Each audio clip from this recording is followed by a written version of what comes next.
Hey, stop it! Hey, stop it! Frustrated.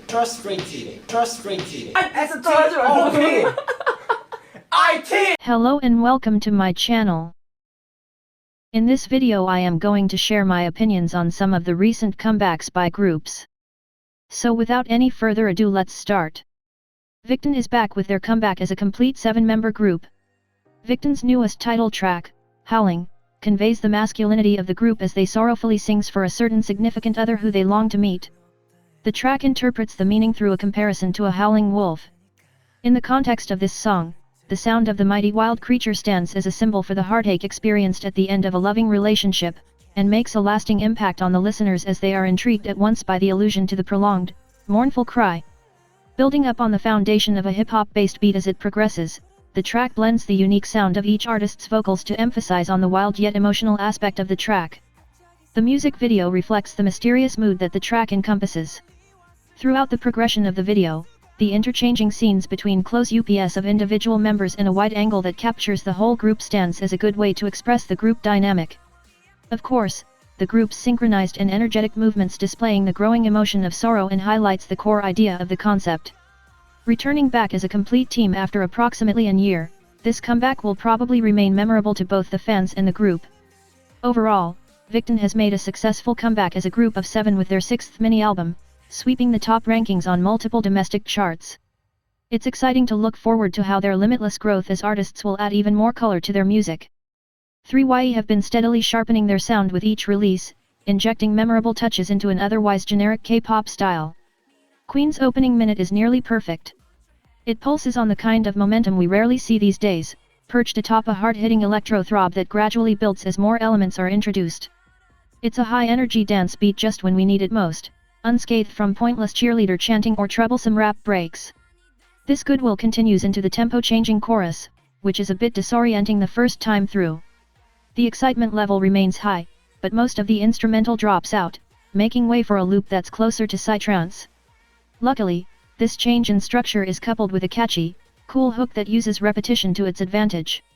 I'm less convinced by the noisy instrumental break that ends each chorus, but its style is at least in keeping with the rest of the song. Queen's only serious misstep is a very predictable one.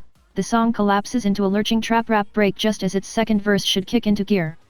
The song doesn't need the change up, and would have been infinitely stronger if it had just coasted back into the addictive bounce that soon follows. But regardless, I still love the song and the promotion stages were impressive for me. NCT 127 has returned with Kick It, 9 months after the release of Superhuman last year. Kick It features on Neozone, the group's second studio album. It also marks the return of Jungwoo, who sat out of NCT 127 promotions since August of last year for health reasons. There are 2 sides of the track. The first is the very shouting heavy and noisy hook of the track. Part of me finds it pretty good and sees potential in it to become an addictive section of the part. And while I do enjoy the Bruce Lee homage and the new thing to be suitable for this hip-hop direction, the other part of me don't like it depending upon the mood. It honestly could go either way depending on my mood when I am listening to the track. The song has some relief moments, where the vocals are brought in.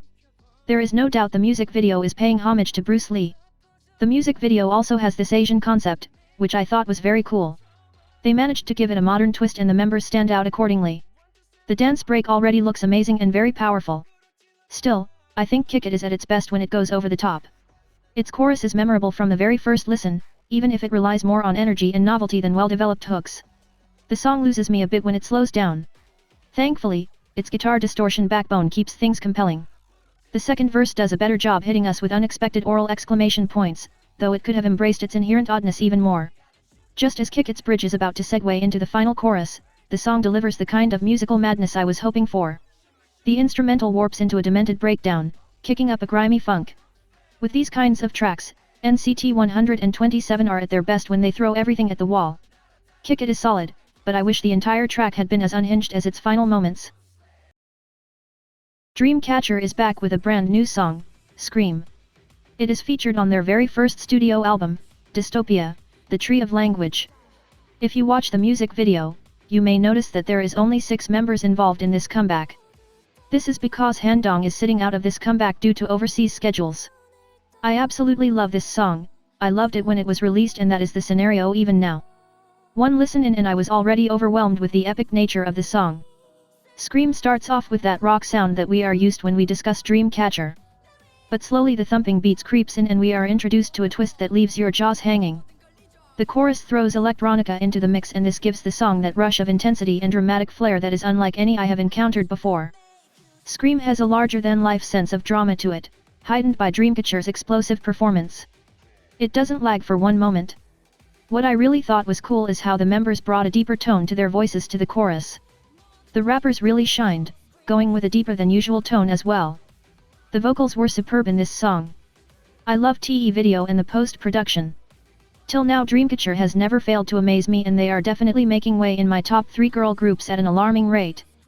Just a little over a year since their debut in 2019, ITZY are back with their third single, Wannabe. Wannabe is much in the same vein as previous title tracks Dalla Dalla and ITZY.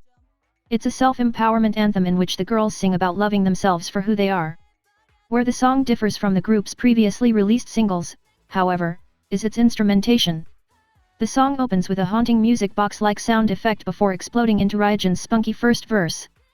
By the time Yuna comes in with the pre-chorus, there are added acoustic guitar effects. The chorus takes the song back into familiar ITZY territory but with the added bonus of subtle electric guitar effects. They're not obvious, especially if you're listening without earphones, but for such an EDM-heavy discography, the unexpected inclusion of real instruments is incredibly refreshing.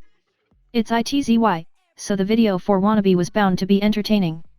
The video is more cinematic than their others, with more focus on a storyline compared to the vlog-esque ITZY. In the video, the girls are shown holding themselves back in different oppressive environments. Maybe it's because the song is a bit grittier than the group's usual upbeat girl power titles, but main rapper Ryujin particularly shines in this concept. Her specific brand of attitude has always suited the unapologetic girl crush image startling well, but it took ITZY releasing Wannabe to really capitalize on it. The storylines, together with the creative and multi-layered styling choices in the MV for Wannabe, are an evolution for ITZY that stay true to the group's established aesthetic. At the same time, they peel a bit of the members' layers back, letting fans see some of the struggles that have made them the strong women and performers they are today.